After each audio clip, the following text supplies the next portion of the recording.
Welcome to BudgetWise, your automated family budget manager. In this video, I'll guide you step by step through the entire tool, starting right here on the home page, then moving through setup, importing transactions, automation, dashboards, reports, and finally, how you'll use it on your day-to-day life. You don't need Excel knowledge or formulas. BudgetWise is designed to do the heavy lifting for you so you can focus on understanding and controlling your finances. Before we continue, there are two important things that I want to highlight up front, so expectations are clear from the beginning. First, BudgetWise can import CSV files directly from most banks. However, not all banks use the same structure. In some cases, the CSV file may need a small adjustment before importing. For example, dates may need to be in day, month, year format, or the file may include extra header rows inside the transaction list that need to be removed. If that happens, don't worry. I'll show you later in this video what to look for and how to fix it, and when manual input makes more sense. Second, BudgetWise works on Excel desktop only. It will not work on Excel Online or Google Sheets because those versions do not support the automation features used in this tool. As long as you're using Excel on your computer and macros are enabled, you're good to go. Before we move on, let's quickly step back and cover what happens the first time you open the file, so everything that follows makes sense. When you download the file, Microsoft may block macros in the file.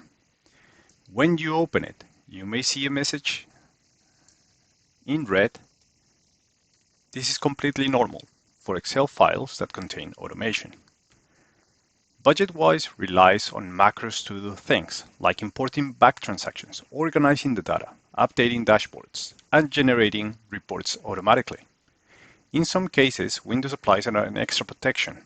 If this happens, close the file first, then go to the folder where the file is saved, right-click on it,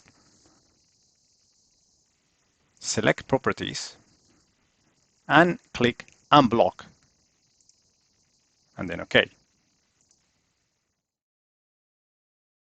When you open BudgetWise again in Excel, you'll most likely see a security warning at the top saying macros are disabled.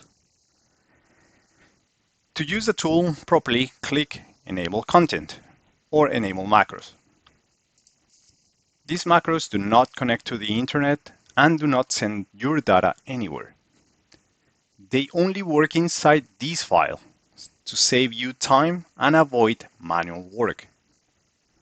Once the macros are enabled, you'll be taken to the home page and the tool is fully ready to use.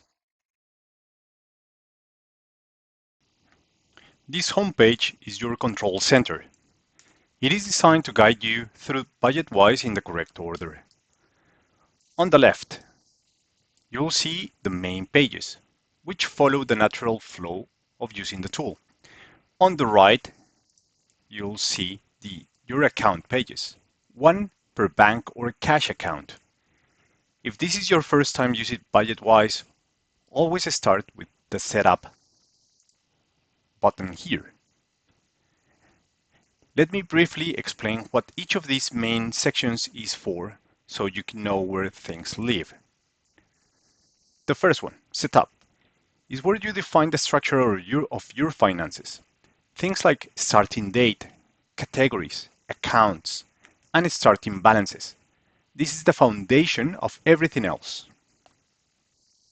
Keywords is where the automation happens. This is how BudgetWise learns to recognize your transactions from your bank and automatically assign them to the right subcategory. Recurring. This one is optional, but very useful if you want to track bills and subscriptions. Here you can define recurring payments and later see them laid out in a calendar. Overview and dashboards are where the analysis lives. This is where you compare budget versus actuals and see clear summaries of your financial performance. Graphs allows you to visualize how one or more categories or subcategories change over time. You select what you want to analyze from the overview page, then use graphs to see the trends clearly across months or years. The next three tabs, which are related to recurring transactions, are optional. It depends if you're using recurring transaction. If you're not using the recurring transactions, you can safely skip these pages. Calendar, it shows a monthly view of expected bills and subscriptions, helping you anticipate upcoming payments and confirm when they should occur.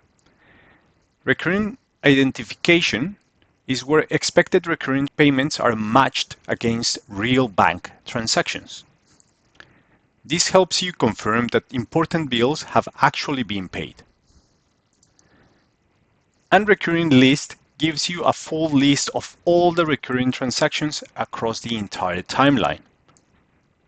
It's mainly used for review and quick corrections, such as unlinking an incorrect match or manually confirming a payment.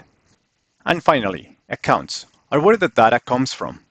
Each account page represents a bank or a cash account and is where transactions are important and stored. It has the capacity to log up to 8 accounts, but it depends on how many you actually use. Now that you understand how homepage is structured and what each section is responsible of,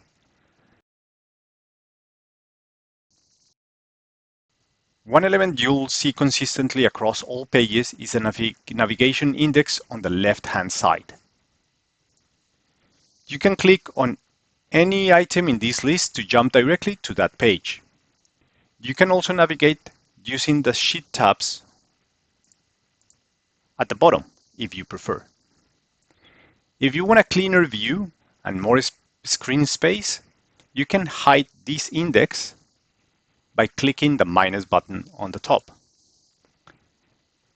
You can bring it back at any time by clicking the plus button again.